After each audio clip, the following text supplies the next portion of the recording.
কেশিয়ারিতে বিডিওকে গ্রেফতারের দাবি শুভেন্দু অধিকারীর। গতকাল বিডিও অফিসে আক্রান্ত হন বিজেপি নেত্রী। পঞ্চায়েত সমিতির বিরোধী নেত্রীকে মারধর করা হয়, তৃণমূলের বিরুদ্ধে অভিযোগ ওঠে। আজ তাকে হাসপাতালে দেখতে যান শুভেন্দু অধিকারী।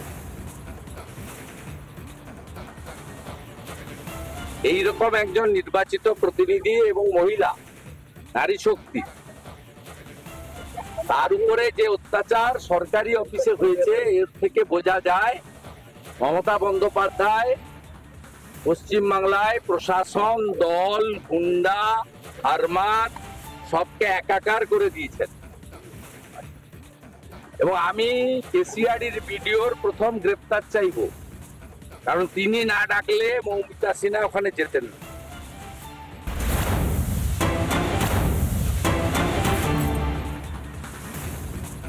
ঐতিহ্যবাহী হলং বাংলোতে ভয়াবহ অগ্নিকাণ্ড, ভয়াবহ আগুনে ভস্মীভূত বাংলো। আজ ঘটনাস্থলে যায় ফরেন্সিক দল। এখন কি পরিস্থিতি জানবো, সঙ্গে রয়েছেন প্রতিনিধি বিট্টু রায়চৌধুরী। বিট্টু, এই ঐতিহ্যবাহী বাংলো যাকে যেভাবে দেখে এসেছি গত রাতের পর থেকে একেবারে অন্য, ছারখার হয়ে গিয়েছে বাংলো, কি পরিস্থিতি?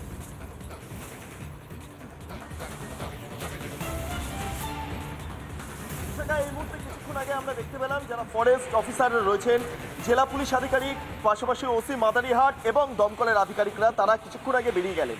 আমরা যেটা ভেতর থেকে খবর পাচ্ছি, গোটা যে হলং বাংলোর এই মুহূর্তে ভস্মীভূত হয়ে গিয়েছে, তার চারিদিকটা সবুজ বস্তা দিয়ে ঘিরে ফেলা হয়েছে, কারণ তদন্ত চলছে এবং তদন্ত প্রক্রিয়ার যেই গতিবিধি সেটা যাতে বাইরের মানুষরা দেখতে পারেন তার জন্য ইতিমধ্যে গোটা চত্বরটা ঘিরে ফেলা হয়েছে। শুধু তাই নয়, আমরা যেটা জানতে পারছি যে যখন ঘটনাটি ঘটে সেই সময় দাঁড়িয়ে বৈদ্যুতিক কারণেই নাকি গোটাই হলং বাংলোটা ভস্মীভূত হয়ে গিয়েছে, এমনটা সরকারের তরফে দাবি করা হচ্ছে। কিন্তু এখন পর্যটকের মরশুম নয় এবং সেক্ষেত্রে দাঁড়িয়ে কোনো পর্যটক হলং বাংলোতে ছিলেন না। কয়েকটা হয়তো লাইট জ্বলছিল। প্রশ্ন হচ্ছে এটাই যে কয়েকটা লাইট জ্বলছিল, তার মধ্যে দিয়ে কি করে শর্ট সার্কিট হতে পারে, সেটা নিয়ে বিস্মিত প্রত্যেকটা মহল। ইতিমধ্যে বিরোধীদের তরফে যে অভিযোগটা করা হচ্ছে যে এটা মূলত জমি মাফিয়া সংক্রান্ত বিষয়, সেই কারণে এটা অন্তর্ঘাত রয়েছে। কিন্তু পাল্টা তৃণমূলের তরফে অন্যান্য দাবি করা হচ্ছে, তাদের তরফে বক্তব্য যে বিরোধীরা কুৎসা রটনা করছে বিরোধী রাজনীতি করতে গিয়ে। কিছুক্ষণ আগে পাবলিক অ্যাকাউন্টস কমিটির চেয়ারম্যান সুমন কাঞ্জিলাল এসেছিলেন এবং তিনিও গোটা বিষয়টা খতিয়ে দেখেছেন।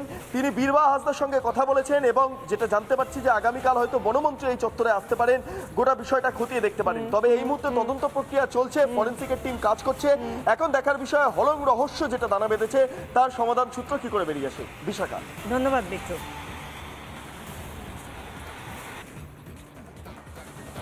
বীরবাহা হাসদা বন প্রতিমন্ত্রী, তিনি কি বলেছেন শুনুন। হ্যাঁ, দেখুন, তারা তো বলতেই পারেন, তারা অনেক রকম মানে কথা বলবেন যে বেসরকারি সব কিছু তারা বেসরকারিকরণ করছেন। আজকে রেলের দুর্ঘটনা যেটা হয়েছে সেখানেও তো অনেক বড় মানে গেম। তারা একটা কমিটি হচ্ছে, কমিটিকে আমরা পাঠাবো তদন্ত করার জন্য, কারণ বিনা তদন্তে আমরা বলতে পারবো না যে সঠিক কী কারণের জন্য আগুনটা লেগেছে। আমরা সেই কমিটির মাধ্যমে তদন্ত হবে, তদন্তের পরেই বলতে পারবো। যেটা অনুমান হচ্ছে যে শর্ট সার্কিট থেকেই হতে পারে, কিন্তু সেটা তদন্ত ছাড়া আমরা বলতে পারবো না। এসিটা কি করে চলছিল এবং কারা ছিলেন সেখানে? দেখুন, শর্ট সার্কিটটা শুধু এসি থেকেই হয় আপনাদেরকে কে বলেছে? আপনারা যেটা বলছেন যে এসি চালানো হয়েছে, সেটাই আপনারা জানলেন বা কী করে? আমাদের যেহেতু এখনও বলছি তদন্ত চলছে এবং তদন্ত চলবে, আমাদের একটা টিম কমিটি আমরা বানাচ্ছি, আমাদের অফিসারেরা যাবেন, তদন্ত হবে, সঠিক তথ্যটা আমরাও চাইছি বের করতে। রেলের এত বড় দুর্ঘটনা ঘটেছে, সেটা থেকে মানুষের চোখটাকে অন্যদিকে ঘোরানোর জন্য তারা রাজনীতিটা করছেন।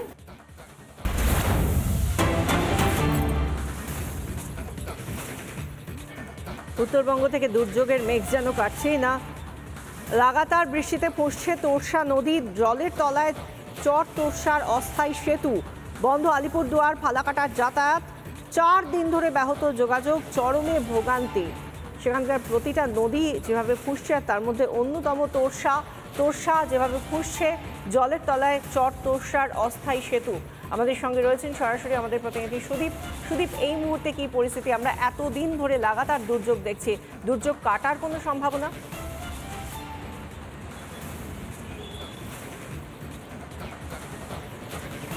দেখো লাগাতার বর্ষণে কিন্তু আলিপুরদুয়ার জেলার বিভিন্ন এলাকায় কিন্তু যে নদীগুলো রয়েছে সেগুলো ফুলে উঠেছে এবং যেটা জানতে পেরেছি আমরা যে চরতর্ষা নদী কিন্তু যে অস্থায়ী সেতু রয়েছে আলিপুর থেকে ফালাকাটার মাঝে যে চরতর্ষা নদী আছে সেখানে মাঝে অস্থায়ী সেতু তার উপর দিয়ে কিন্তু জল বইছে এবং গতকালকে আমরা দেখেছিলাম যে এলাকার যারা লোকরা আছে তারা পুরো সেতু স্থায়ী সেতু নির্মাণের দাবি তারা আন্দোলন করেছিল এবং দীর্ঘ 4 দিন দিয়ে কিন্তু প্রায় যান চলাচল বন্ধ এবং আজকেও দেখা গিয়েছে যে জল বেড়েছে এবং সেতুর উপরে জল যাচ্ছে।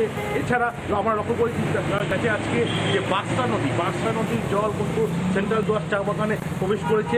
এখনও কিন্তু অবিরাম বৃষ্টি হয়ে যাচ্ছে, এখনও যে ঝিরিঝিরি বৃষ্টি হচ্ছে, সকাল থেকে বৃষ্টি হয়ে চলছে এবং শুধু তাই নয়, কাল যেই নদীর জল লক্ষণ এখনো পর্যন্ত দেখা যাচ্ছে না। ধন্যবাদ সুদীপ।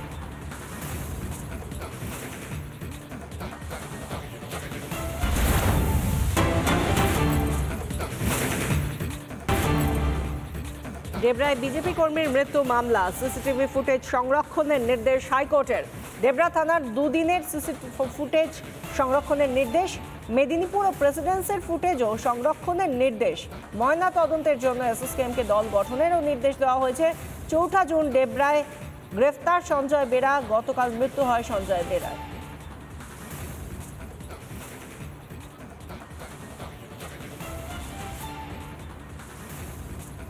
আমরা ভবিষ্যতে এই পরিবার যে উচ্চ আদালতে আইনি লড়াই করবে তার জন্য উকিল বাবু দেওয়া থেকে শুরু করে মামলার সমূহ যা মদত করা দরকার সেটা ভারতীয় জনতা পার্টি করবে। বিরোধী দলনেতা হিসেবে আমিও এই বিষয়টা দায়িত্ব নিচ্ছি এবং মনিটরিং করব। রক্ষকই আজ ভক্ষক, তাদের হাতে এইভাবে নৃশংসভাবে উন্নত হলো কাস্টোডিয়াল ডেথ।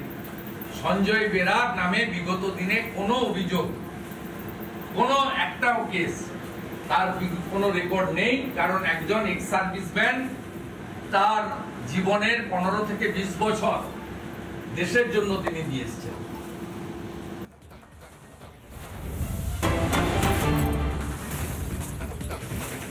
দুই অঞ্চল সভাপতিকে সরালেন কাজল শেখ।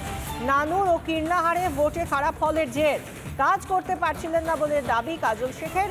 মুখ্যমন্ত্রীর নির্দেশ মেনে সরানো হয়েছে, মন্তব্য জেলা পরিষদের সভাধিপতির।